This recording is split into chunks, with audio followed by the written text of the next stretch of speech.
Le pape, témoin de Dieu aimant et sauveur, s'efforce d'être un semeur de charité et d'espérance.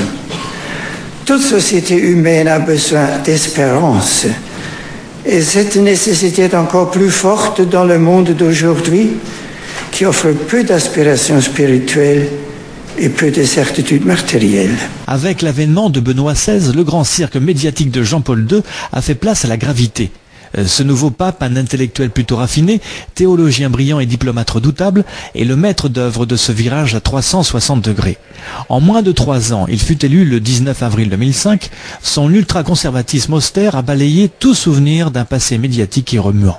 Une restructuration ferme et discrète de l'épiscopat et de certains rouages du pouvoir a permis l'instauration d'une politique qui restitue le rôle du Vatican et de la foi chrétienne dans le monde et les enjeux du XXIe siècle. Cela ne veut pas dire pour autant que l'ostracisme soit tombé sur l'ère paulienne et que les acquis fondamentaux qu'elle revendique aient été jetés aux oubliettes. Bien au contraire, le processus de canonisation de Jean-Paul II va bon train et il est en passe de devenir celui qui sut redonner sa place au catholicisme dans le monde.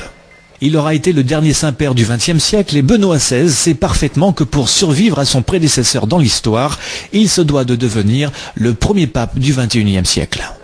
La tâche est immense, mais la conjoncture économique mondiale, la fin de l'ère pétrolière, la misère engendrée par les catastrophes naturelles de plus en plus fréquentes, le déclin des États-Unis et l'émergence de la Chine, un autre pays communiste qu'il faudra bien commencer à combattre idéologiquement, jouent paradoxalement en sa faveur. Si Jean-Paul II sera pour les chrétiens de demain le pape qui abattit le communisme, Benoît XVI risquerait d'être celui qui tirera le mieux parti des grandes convulsions qui bouleverseront le capitalisme du XXIe siècle, un capitalisme qui va devoir livrer les plus grandes batailles pour assurer sa survie et qui servira de pâture aux critiques vaticanes. Mais la bataille est-elle pour autant perdue en Europe et en Occident ? La réponse de Benoît XVI est tout à la fois très surprenante et encourageante pour les catholiques.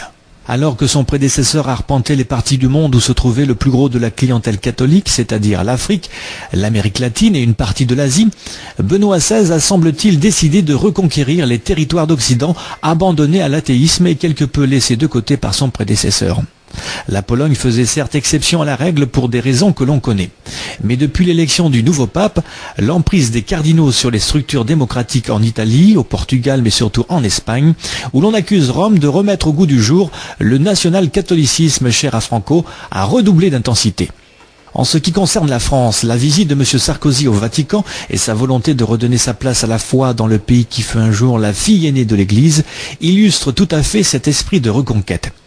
La conversion de M. Tony Blair au catholicisme, bien qu'anecdotique, laisse aussi entendre que cette contre-attaque du Vatican ne s'arrêterait pas seulement aux pays traditionnellement catholiques.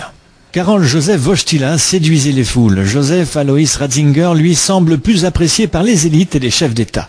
L'un conquérait les cœurs, l'autre s'affirmait dans les institutions et dans les structures d'État souverains, agissant sur les foules d'une façon beaucoup moins voyante, mais tout aussi, voire même plus efficace.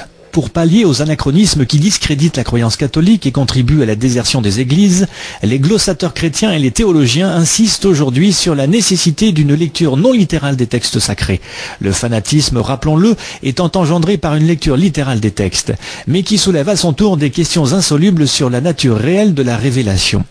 L'une d'entre elles, et non des moindres, est celle du pardon demandé par le Vatican pour l'ensemble des crimes dont l'Église s'est rendue coupable, l'un des plus monstrueux étant la justification morale et la pratique de l'esclavage. Mais suffit-il de demander pardon pour acheter sa culpabilité ? Condamner les crimes du passé ne revient-il pas à condamner l'Église du passé ? Ce mea culpa aurait dû, semble-t-il, obliger la foi chrétienne à une métamorphose, pourtant rien n'a été accompli. Ce pardon a été d'emblée reçu par des acclamations. Pourquoi fut-il interprété comme une fin alors qu'il ne s'agissait que d'une amorce de changement ? Ce pardon très médiatique a eu pour effet de modifier brièvement l'image de l'Église sur l'écran spectaculaire du monde médiatisé.